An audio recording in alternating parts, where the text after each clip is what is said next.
Trauma is a gift once you heal it.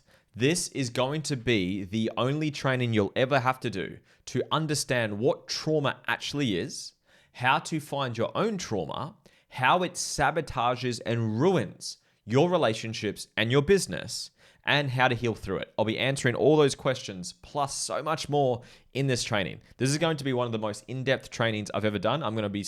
I'm starting to do more long-form versions of this so you guys can really get so much value from this and change your life and heal and work on your stuff and become the best version of you for your relationships, for your kids, for your business, for whatever's meaningful to you. Because my mission is to help a lot of people. My mission is to coach 10 million people to create a life that's fulfilling to them, to do the inner work, to find their purpose, all the above. Please grab yourself a pen and paper. There's going to be a lot of information about to come at you, and please enjoy. Let's kick this off. Trauma is a gift once you heal it. That is quite triggering to hear or hard to understand or comprehend until you understand what proper healing is. And I'm going to break that down for you right here, right now. I am showing the video of my screen. So if you're not watching the video, I'd highly recommend it. It's on YouTube. It's on, I think, Spotify as well. Let's continue. So there's 3 things that I want you to understand when it comes to trauma. Number 1 is trauma itself. You could also say conditioning, because beliefs and trauma can affect you in similar ways, but I'm going to be focusing on trauma for this conversation. I've done other trainings on beliefs and limiting beliefs. We're going to focus on trauma today. Number 2 is coping strategies. You could also say patterns, behaviors. Number 3 is triggers. I'm going to break them down all for you today in this training. So let's begin. Let's start with trauma. What is trauma? Let's define that out of the gate. First and foremost, there are 5 bodies or planes that you want to address when it comes to inner healing, when it comes to, quote, trauma work. There is the mental body. That is what most people think of as trauma. It is stuff from childhood, things from mum and dad, memories, perceptions, values, beliefs, limiting beliefs, the conscious, unconscious mind, anything that goes into the mental, your mindset, your conditioning, that is the mental body. Second is the physical body. This is known as somatics. Soma means body if you're not aware. So if you've ever heard the term, the issues are in the tissues. That's what this one means. Third is the emotional body. This is your nervous system, your dysregulated nervous system, your suppressed emotions, your feelings that have not been felt. Fourth is the spiritual body. This is when you're working with shamans, shamanism, shamanic healing, you're doing ceremonial practices, you're doing ayahuascas, you're doing meditations, stuff like that. And then you've got the energetic body. This is where you're working with energy centers, like your chakra centers. Reiki healing falls into this. Sound healing falls into this. You're using frequencies. Now, the strongest bodies that I'm the strongest at is the mental and the emotional body. So if you've got any mental trauma, like things from childhood, things that you have conscious or unconscious memories of, and emotional body, suppressed emotions, those are the 2 that I'm strongest at. So if you've got any mental and emotional trauma, and if you're watching this, you probably do, well, everyone does, in my opinion, you'll hear about that later. I'm very, very, very good at doing that. I'm very strong at doing that. I am not a shaman. I have zero desire to become one, and I don't think you can kind of choose to become a shaman. I think you get born into that lineage. I'm not a Reiki healer. I'm not a sound healer. And I do very little physical stuff. I do a tiny bit at our events, but I work online. Most of my business is online. But at our in-person events, we do a tiny bit of somatic stuff like movement, diaphragm resets, stuff like that. But I'm going to be focusing on the mental and the emotional body when it comes to trauma, just so you can understand this conversation. So I love this quote here from Dr. Gabor Mate. He's absolutely phenomenal. He says, trauma is not what happens to you. It's what happens inside of you. Banger quote. I'll come back to that soon. This is from Dr. Sarah Woodhouse. She's the author of You're Not Broken. Really simple, easy to digest book. She says, trauma is unprocessed memories. I absolutely love that. Now, this is Dr. Peter Levine. Trauma is not what happens to us, but what we hold inside of us in the absence of an empathetic witness. This is more referring to the emotional body. So something was overwhelming or underwhelming, that's my definition, you'll see soon. And you go into like a trauma response, an emotional response. In our society, it's not very socially accepted to feel those emotions properly. So we suppress them because we didn't have a safe space with an empathetic witness to allow us to feel our emotions. So that's mainly talking to the emotional body, that quote there. Dr. John Demartini is my favorite mentor. He has changed my life the most when it comes to the understanding and frameworks around mental trauma perceptions. So he says this really well. Anything you can't say thank you for, be grateful for, or have love for is baggage. Anything you can is fuel. Absolute banger. You'll see where this ties into it very soon. He has another quote. Anything you experience outside of love and gratitude is a lopsided perception. Listen to that. Anything you experience outside of love and gratitude is a lopsided perception. So, in other words, you can say trauma is a lopsided perception. Now, again, I'll teach you deeper in what that means in a very hot minute, very soon. So this is the scale of consciousness. This is quite popular. If you haven't seen this, you'll probably see this again and again now that you're into this world. So this is Dr. David Hawkins. So I believe he used kinesiology tools to measure the vibrational frequency of emotions. So you can see up the top, the high vibrational frequencies, enlightenment, joy, peace, love. These are your, quote, transcendent, higher frequency vibrational feelings and emotions that we feel. And down the bottom, you've got the, quote, bad emotions, shame, guilt, fear, grief, all these things. So when you experience love and gratitude, those feelings are feedback. So feelings are feedback based on the perceptions and the beliefs that we are experiencing. So remember, feelings are feedback. This will all tie into each other very, very soon. This is my definition of trauma. Trauma is a moment of overwhelm or underwhelm. Listen to that. Trauma is a moment of overwhelm or underwhelm. Something was too much or not enough for us. It was overwhelming for the system. That is my definition of trauma. And I'm someone who likes to use first principles thinking, where if it's not true in every single situation, then you're missing some piece of information. I have not seen this definition not be true when it comes to trauma, because I've heard different definitions of trauma a lot, because obviously I love this stuff and I'm very fascinated by this stuff. That is the definition that has stood strong in every situation where I've seen trauma play out. So that's my definition. So I'm going to get a little bit deep on you right here, so pay attention. Trauma, or a moment of overwhelm or underwhelm, is where you split or fragment your awareness or consciousness. Listen to that. It's a splitting or a fragmentation of your awareness or consciousness. Something was overwhelming or underwhelming, and that in that moment we split or fragment our mind and our awareness. And what we create is a lopsided perception. Back to John Demartini. Again, something happened to us, but then what happened inside of us is we fragment our awareness. We perceive it to be bad, wrong, painful because of the perception that we experience in that moment. I hope that made sense. That was a lot of information. Maybe rewind that last 20 seconds.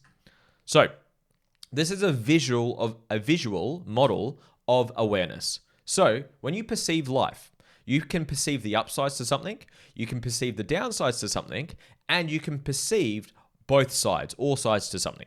So when you pedestal someone, you put someone on a pedestal, you are aware of the upsides and you're unaware or unconscious of the downsides. So you're not balanced. You're not seeing everything. It's a lopsided perception. This is a positive lopsided perception. Trauma is the opposite. Trauma is when you perceive the downsides without the upsides. That's what trauma is. This is what a lopsided perception is. This is the fragmentation or the splitting of your awareness. You see the downsides, you don't see the upsides. Okay? I hope this is making sense. I'm going to show you how this plays out for you, and I hope you find yours and how to heal it very, very soon. And then presence is when you see everything. You experience love and you have full awareness. I'll use a quick example. Think of someone that you truly love. And not elation, not you put someone on a pedestal. You truly love this person. Kids are normally a good example. Parents, partners, great friends, your animal if you want to. Someone or something that you truly love.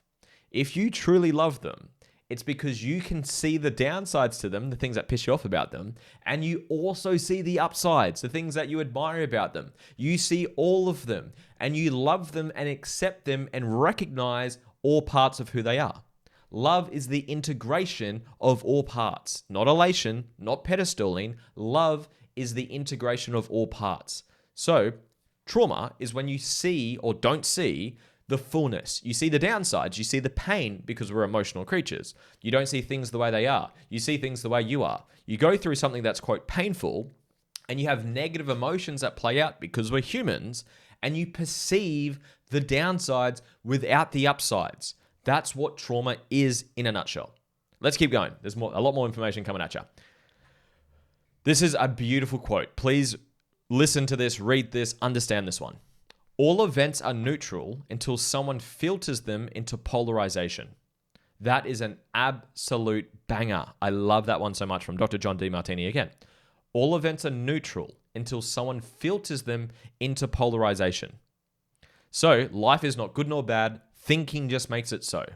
Life just happens and it is completely balanced. Yes, quote the bad things. Yes, quote the good things are completely balanced. When you wish for strength, you don't get given strength. You get given problems and challenges that make you strong.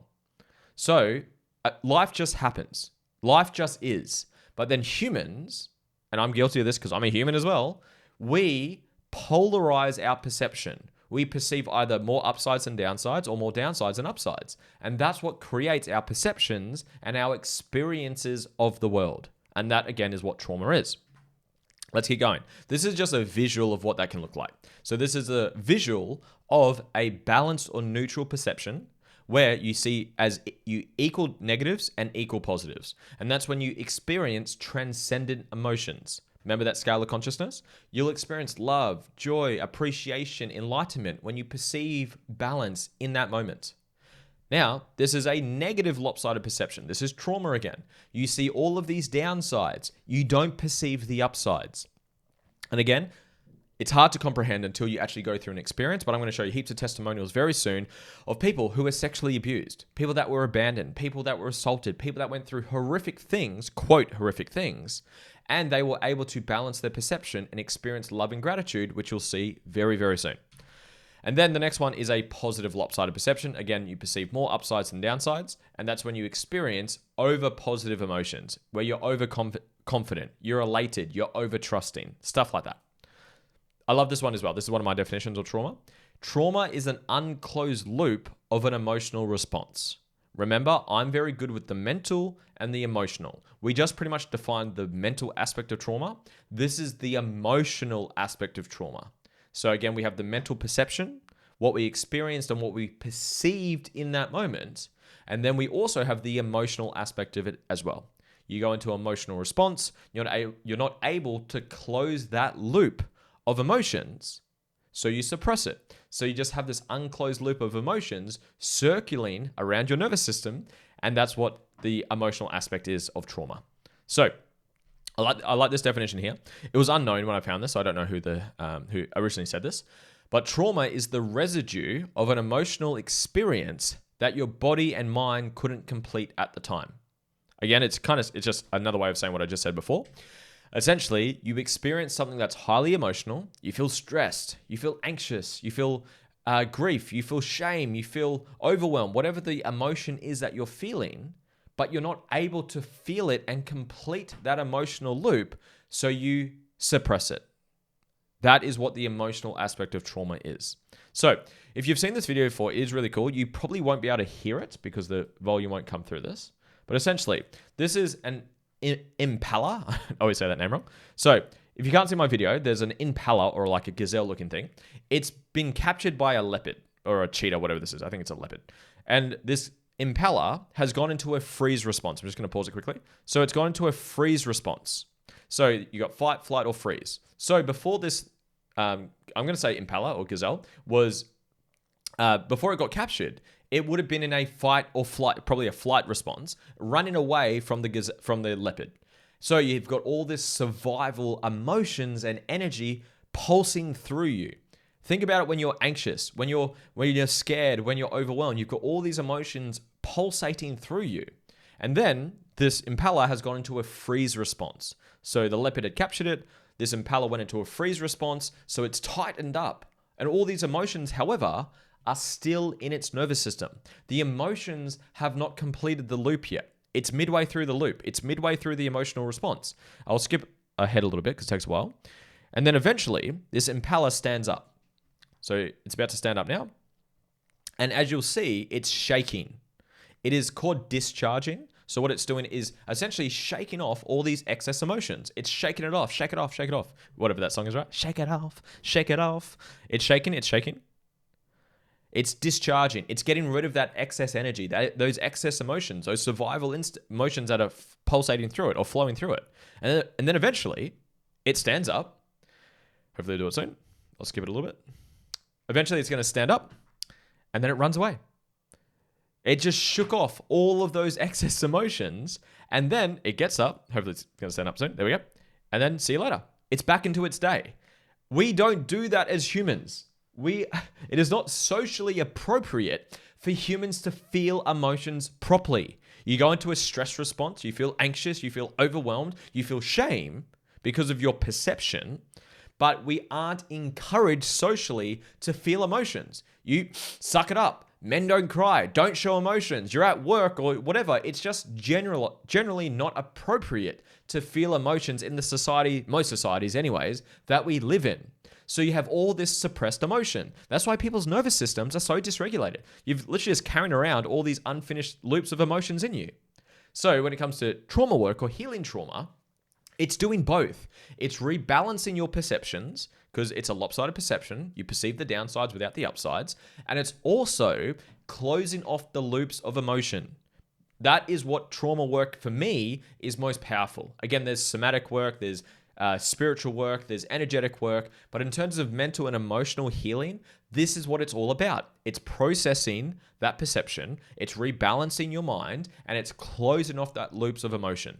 That's what I do when it comes to trauma work. Now, I'm going to show you how to find yours, okay? So this is where we're going to segment into finding your trauma so you can actually start to connect the dots for yourself. Trauma will be something specific. It's going to be a behavior, a character trait, an action, an inaction, or a label. It's a label that we created. It's the meaning and snapshot that we created in our mind in the moment of overwhelm or underwhelm. Here are some common examples that I've seen with clients I've worked with. Rejection, invalidation, criticism, abandonment, neglect, lying, absence, judgment, embarrassment, manipulation, anger, abuse, selfish, dismissed. You probably see some in there. Now, if you're not aware, there are 4,628 traits that human beings display. Insane. Absolutely insane.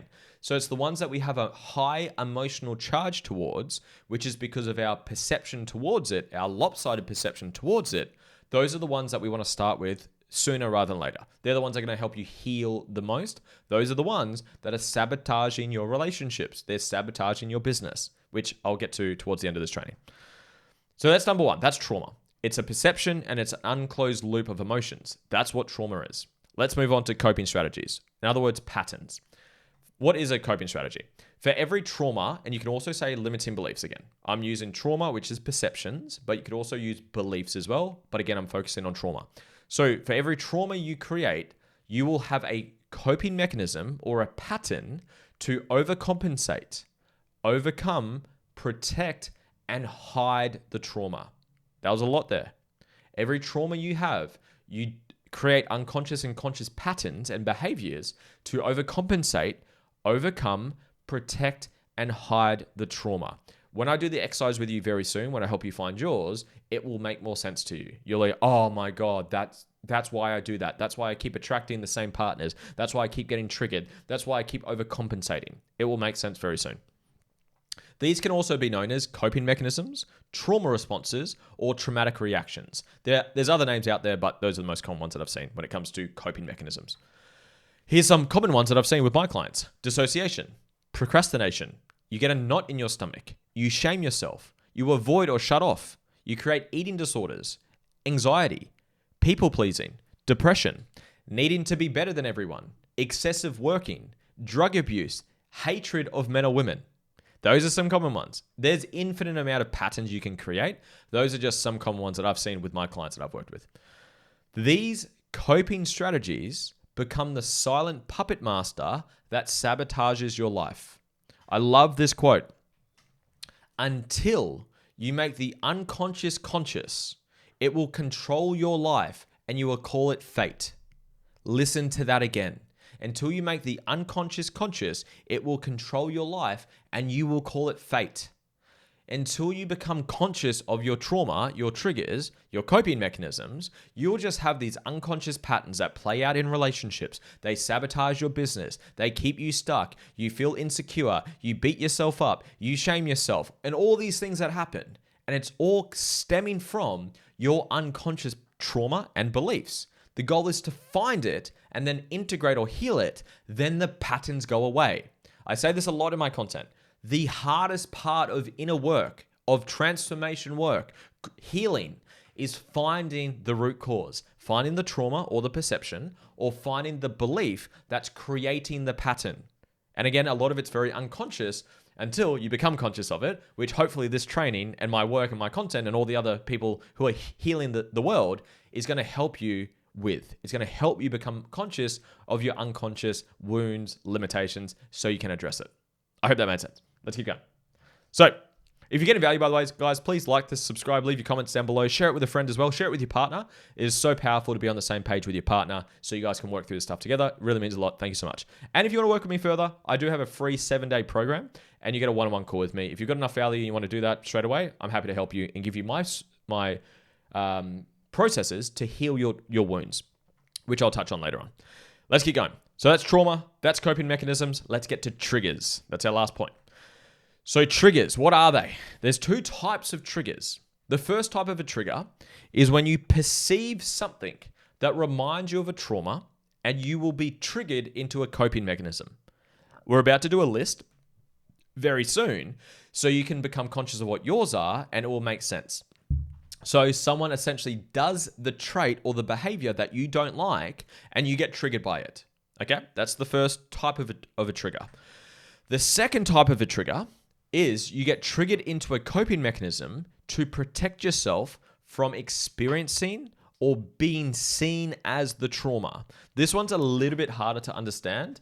Once you get used to it, once you've done a couple of my balancing processes and you learn this stuff, it's a lot easier to find it. Again, the hardest part is finding the root cause. Once you've done enough work and you've worked with me, maybe worked with me or worked with someone else, you'll be able to find it really quickly. This will make a little bit more sense once we do the trigger hit list, which we're going to be doing very soon. Nothing triggers you, it reveals what's inside of you. This is one of the biggest things that I go hard on with my content. Nothing triggers you, it reveals what's inside of you. Outside of real survival, real fight or flight responses, if you're not actually in danger, you are just perceiving something that is reminding you or revealing the trauma and the wounds within you. Dr. Wayne Dyer had this beautiful analogy. He had an orange. I haven't got an orange on me, but he has an orange. And he says, I've got an orange here. If I squeeze this orange, what do you think is going to come out? Orange juice. He says, why wouldn't apple juice come out?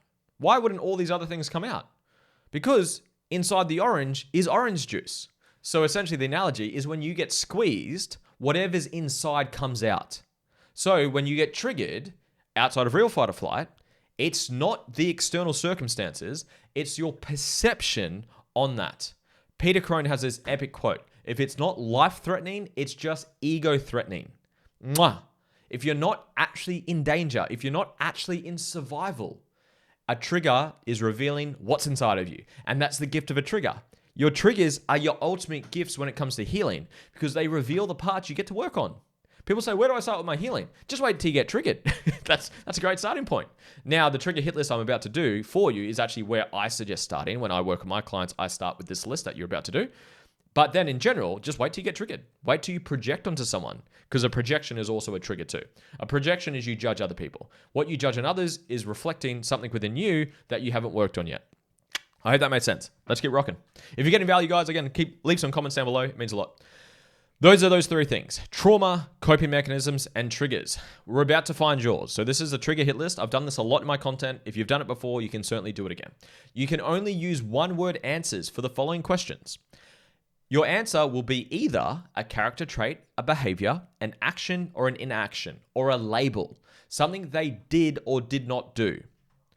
Even if you didn't have these people in your life, use whoever played that role for you, or whoever comes to mind is perfect, okay? We're going to use your parents. So whoever played the role of the caretaker roles for you, use those people, okay? Whoever comes to mind when I say mum or when I say dad, whoever comes to mind, just use those people. Even if you love these people, still answer the questions. I have people who feel guilty for answering these questions. They feel bad for them. That's okay. Just answer them. I love my mum. I love my dad. I've got a great relationship with both of them, and I can still happily or easily answer these questions by just looking within and being honest, okay? So remove any judgment from your questions. We're going to do dad first. So think of dad. Think of whoever played that role for you. You're going to use a one-word answer. In a one-word answer, what is the one thing that you dislike most about dad? It can be things like anger, controlling, manipulation, dismissive, unheard, arrogant, XYZ. There's 4,628 traits. There's many traits out there. What did he do or not do that you did not like? Use a one-word answer. And I would like for you to come up with 3 separate one-word answers. 3 different one-word answers. Here's 2 more ways you can ask the question. It's the same question, just worded differently. You can say, what's the one thing that triggers you most about this person? About dad. What triggers you most about dad? What does he do or not do that triggers you the most? And the last way you can ask it is, what is the one thing you wish you could change about dad? Something you don't like that you wish you could change. Pause the video if you need time and find your answers. Find your 3 one-word answers for dad. I'm going to continue, but I'm assuming you've done it. If you haven't, please literally pause the video. This will make so much sense. You will have a ton of light bulbs if you've never done this with me before. Please pause the video and have a look. We're going to move on and do mum. Do the exact same thing for mum. Think of mum, whoever played that role for you, and in a one-word answer, what's the one thing you dislike most about mum? Rejection, control, manipulation, all those things. Whatever words, lazy, weakness, victim, think of those words. What did they do or not do that you dislike most? And again, the other way you can ask it, what's the one thing that triggers you most about mum? Or what's the one thing you wish you could change about mum? Again, pause the video and look for your answers. Keep looking. Do the exercise properly because this will make a ton of sense to you. I'm going to allow you, if you want to do the same process on your partner or an ex-partner. So if you're dating someone, literally, yes, you can still answer it. I could answer this about my wife if I did it again. Or if you are single, use an ex-partner. And if you're going to use the ex-partner, use the ex-partner that you have the most amount of FUs towards, the most amount of resistance towards. Use that ex-partner. And you can also do it about yourself, by the way, because again, life is just a mirror to you. So whenever you project onto someone or get triggered by something, it's reflecting what's within you. So you can actually do this on yourself. If you've ever heard life is a mirror, this is what it is all about. I'm helping you become conscious of the mirror of life that you're living in.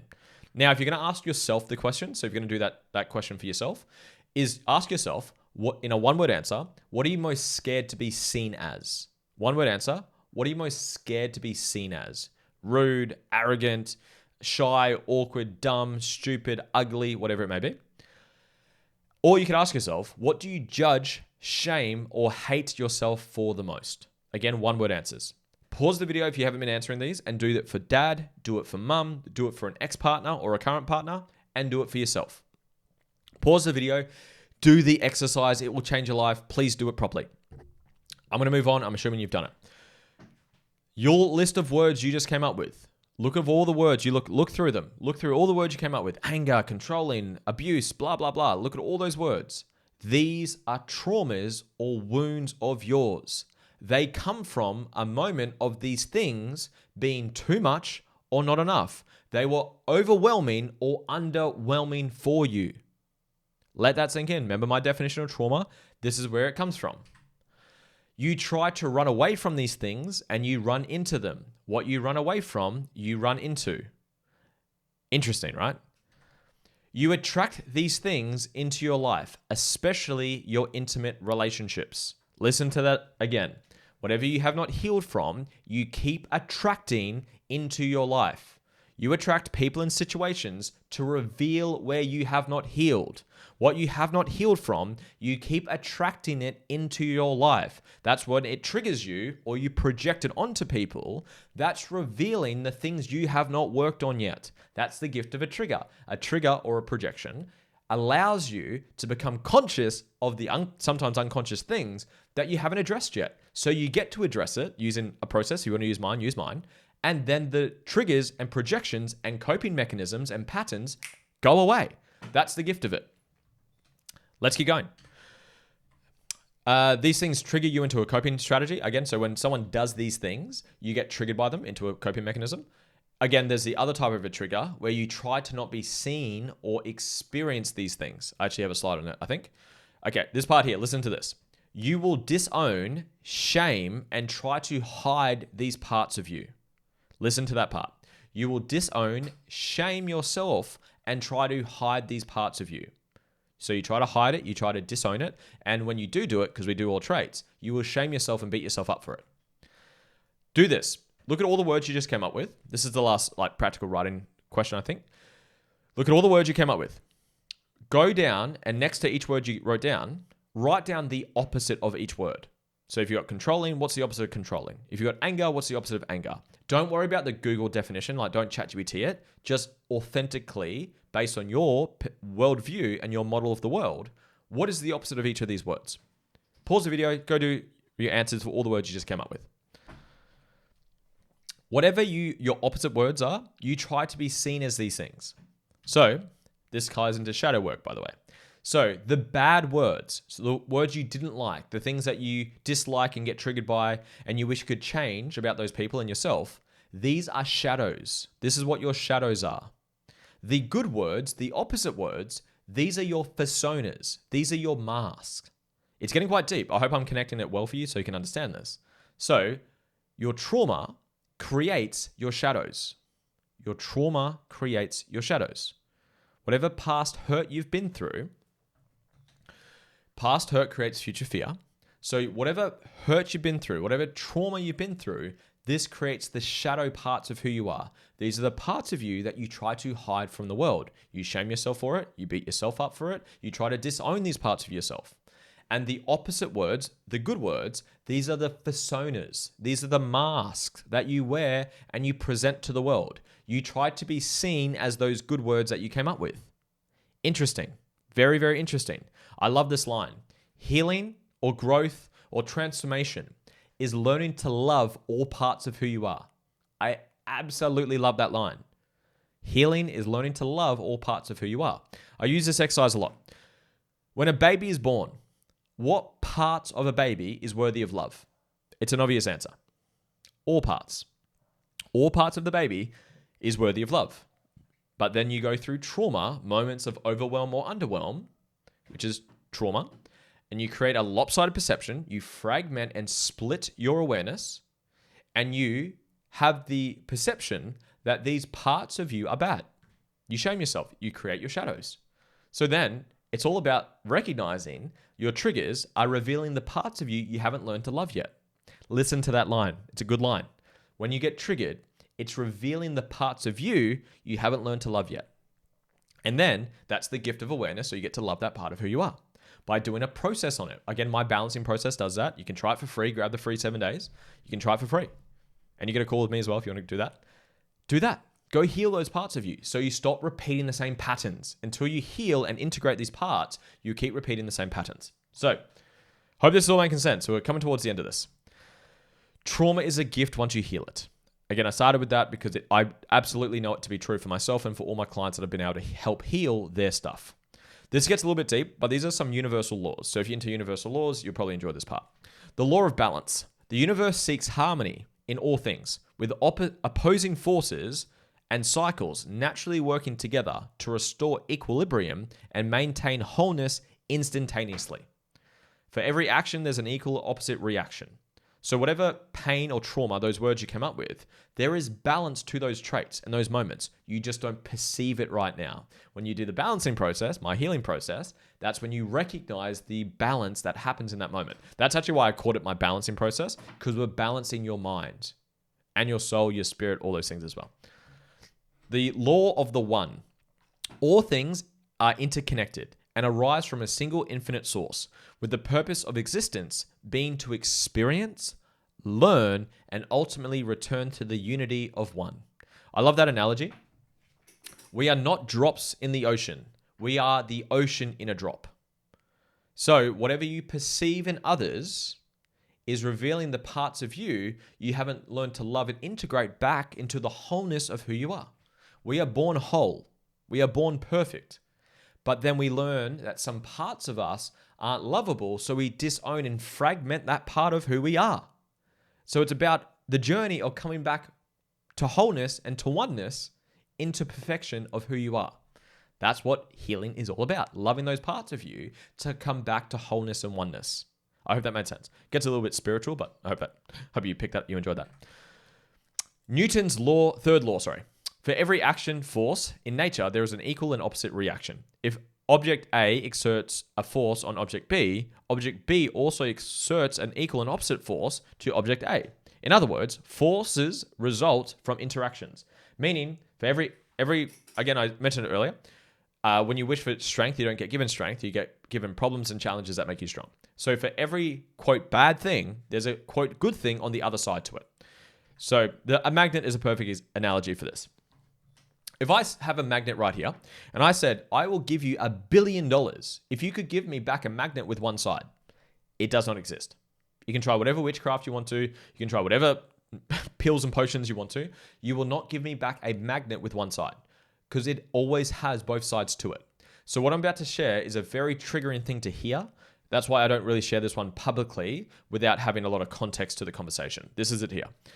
There are no such things as bad traits, behaviors, events, or people. Only lopsided perceptions created by human polarization. That is very, very, very, very hard to understand and comprehend until you've experienced what it's like coming back into oneness, even from the most painful things that people go through. So, I have testimonials. I'm not going to play the video because the video won't work, but this is a video version of a testimonial that I'm about to show you the written version of, okay? So this is Kel, just showing you that she's a real human. I absolutely love you, Kel. If you're seeing this, I love you, I appreciate you.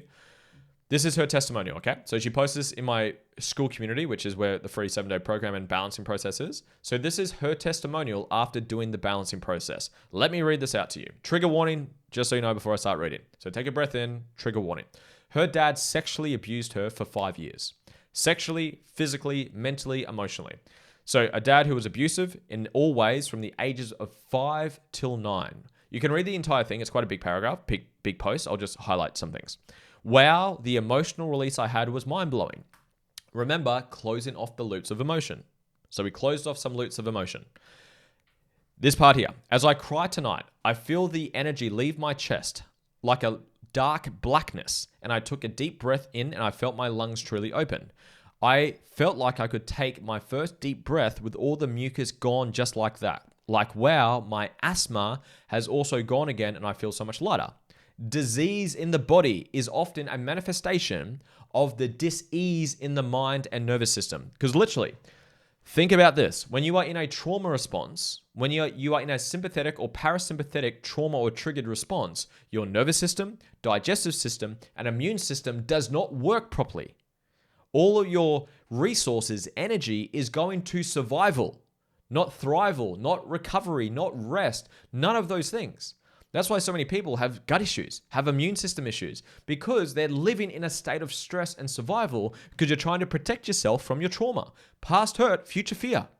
So when you heal, your immune system comes back online. Your digestive system comes back online. You just get healthier. I've had people's eyesight get better. I've had people's back pain go away. I've had people asthmas go away and all these other ones. I can't remember all of them off the top of my head. But incredible physical, somatic experiencing of healing from doing the mental and emotional work. So anyways, I get a bit fired up, as you can tell. I know I inspire people to heal, and all because of what he did to me as a kid. Interesting. This is the best paragraph at the bottom. To say I love my dad is something I never thought could ever be possible, considering I was bedridden 8 years ago in so much pain. It's been a tough 30 plus years I have spent in trauma therapy, but I'm so full of gratitude writing this in this moment. Remember, when you get to love and gratitude, you've healed it properly. But if you tell the average person who's never done this work before, which is totally understandable, if you tell the average person that this client got to love and gratitude for being sexually abused from her father, that's hard to comprehend until you go through the process properly. And just so you guys know, there's differences between healing and then allowing behaviors without boundaries. I'm not saying, and actually as a perfect example, it's not that she then became close friends with her dad. She still had firm boundaries because it was appropriate to have those boundaries. I love this analogy. Holding on to things, resentment, shame, whatever the things that you've got negative energy for other people, trauma, things that you haven't processed yet, is drinking poison and hoping your enemy dies. So not healing your stuff from mum or dad or childhood, whatever you've been through, it's hurting you. And not just you, your relationships, your business, everything. So please heal is my short answer, because it's not necessary for the person you're doing it on. Yes, you will have more acceptance and recognition and love for that person. Now you don't allow those behaviors. You still set boundaries, of course, but it's helping you heal, and then your life gets better. Anyways, that's a pretty cool testimonial, one of my favorite ones. Here's another one. So Olivia, she's an absolute legend. She did the balancing process on judgment. That was the trait. He says some pretty rude, judgmental shit at times. Bored my eyes out, the emotional release. And now afterwards, as I run through scenarios in my head of him expressing that trait in other scenarios, memories that usually leave me annoyed, I don't feel triggered by them at all. That's the point. When things that used to trigger you no longer trigger you, that's when you've healed. Because the perception, the polarization to the perception is gone. And she closed off the emotional loop of it as well. Perfect. Another one here, Valerie, she says, your balancing process really blew my mind. It's so powerful. I had all kinds of emotions come up massively and I cried so much and it was so freeing. And everything before that was amazing as well. I had so many moments that finally clicked. Beautiful. Life-changing work. This one here, from Thomas. I found myself trapped in a destructive cycle that had plagued me for decades. The healing processes have been truly enlightening experiences. I finally launched my startup company. So he was not doing that. He was making excuses for that, which had led that had been held on for a year. More importantly, I have begun the healing process with my estranged wife. We are now working towards reconciliation. I can't read properly. I've seen therapists before, and none of them have had the impact that Lewis, a guy all the way in Australia, whom I connect with maybe once a week, has had on my life. Thank you, Lewis, with deep gratitude. Pretty cool, hey? I get inspired by this stuff. So, how does this affect your relationships and your business? Great question. That was kind of like the start of this, right? Now you know what trauma is. You know how to find yours when you get triggered. I've actually got a question for you soon to help you find where yours are. So, the mirror. Your relationships are the ultimate mirror to you. They will reveal your shit more than anything else. The reason your relationships trigger you more than anything else is because of the proximity they have towards you. My wife sees me more than you see me. You'll see me through a screen. If you know me personally, we might have met in person before. But for 99% of you guys, you will not see the depths to me as much as my wife. She sees me when I haven't slept properly, when we've had financial stress, when my family member's been sick or passed away, when the dog's pissed on the carpet, when we've gone to the vet at 1 a.m. in the morning because they've eaten something they shouldn't have eaten.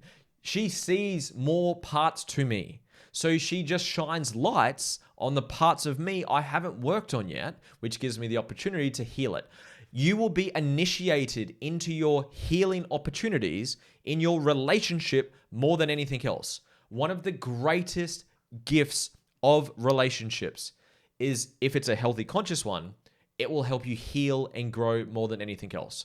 I have been initiated into my healing journey and processes more in my relationship than anything else. Now, we're about to become parents early 2026. So from what I've heard from my clients and from what I understand, children do this a lot as well. Children are very close mirrors to you. So whatever has the most proximity to you is going to reveal your shit more than anything else. That's the gift of it. That's why when you have a level of awareness in your relationships and friendship circles and people that are in your life, where you can become conscious of your triggers, your projections, you can regulate through it. I'll give you a quick little strategy at the end of this video. and then you can find the root cause and then process that using my balancing process, then you will grow and heal more than anything else. That's what I love about relationships, conscious relationships. Hope that made sense. So let's get going. I love this quote. This cracks me up. If you want to do real personal growth, don't go meditate on a mountain for a month. Go spend a month with your family. How good. Because your family, for majority of people anyways, they're going to have really early rooted trauma or wounds that you received decades ago. So just going to your family generally brings up your shit a little bit, right? So again, if you want to do real personal growth, don't just go meditate on a mountain. Go spend a month with your family. They will reveal your stuff, and then you'll be conscious enough because you can regulate, and then you can go integrate. So hope that helped. We're almost there. Thank you for being here today. So here's what to do. What do you do from this point moving forward so you can overcome these patterns and stop repeating toxic relationships, stop sabotaging your business and all these things? Number one, when you get triggered, someone is reflecting things back to you. So that's what you want to do. You want to recognize they are reflecting something back to you. Then you want to stop yourself from it. So, sorry, I need to rephrase this. This is how it plays out. So the next slides, I'm going to tell you what to do. But on this one, I'm going to rephrase that. This is how it stops you. This is how it sabotages you. In your relationships and your business, you get triggered, and life, just so you know, but business and relationships is where I help most people, but it helps with health, it helps with finances, it helps with parenting, it helps with everything, right? You get triggered when someone reflects these things back to you. So if you're focusing, you're in flow, you're doing some good work, but then you get triggered, you get knocked out of balance. So it takes away your flow and your consistency, and you go into sabotaging patterns. You watch the porn, you eat the bad food, you scroll on your phone, you disassociate, you get stressed, you get anxious, whatever pattern you developed. And second, you stop yourself from experiencing or being seen as these things. Again, that second one's harder to understand, but here's an example. So think of the list that you came up with earlier for mum, dad, yourself, and a partner or ex-partner. This is a common one that I've seen for rejection, abandonment, misunderstood, criticized, or judgment, or maybe some cousin versions of those answers. So this is just a common pattern that I've seen with those ones. A common coping mechanism or pattern from these traumas is putting other people's needs ahead of your own and not enforcing boundaries. People pleasing. Because, let's play this out. I'll use abandonment, but insert your words. I've been abandoned before. So I don't get abandoned again, I'm going to put other people's needs ahead of my own. I'm not going to set firm boundaries because if I do that, I'm scared of being abandoned. Does that make sense? Let's say you've got one around judgment or criticism.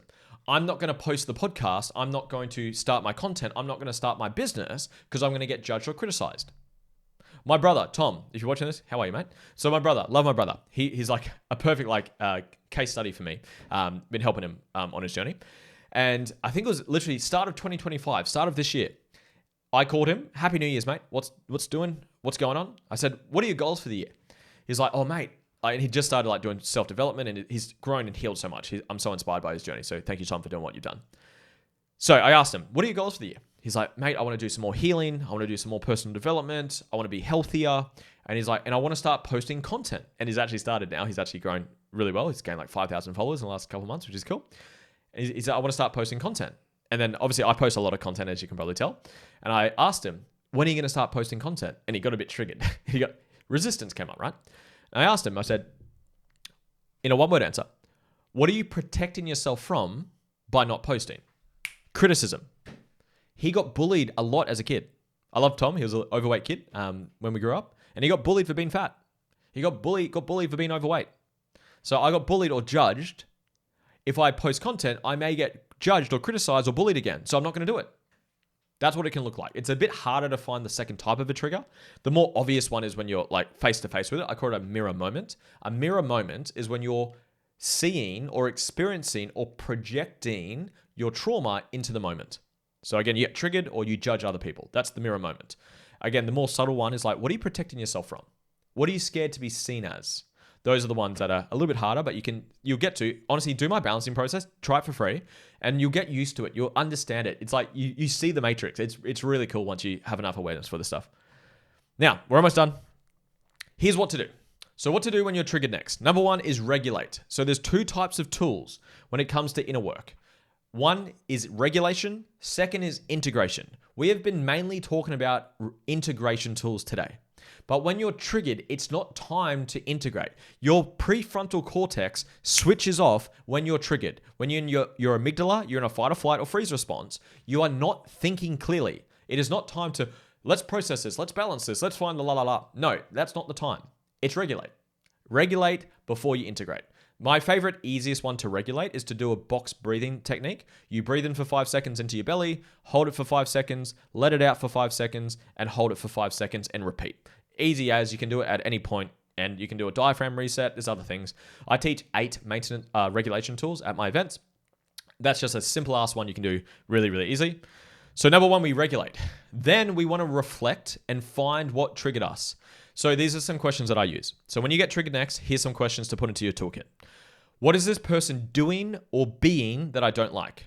Criticizing, judgment, dismissed, arrogant, ignorant, la la la la la. What is those things? And again, start to see, oh, that's from mum, that's from dad, that's from childhood, that's from my siblings, my ex-partners, my boss. I can see where that's come from. Well done.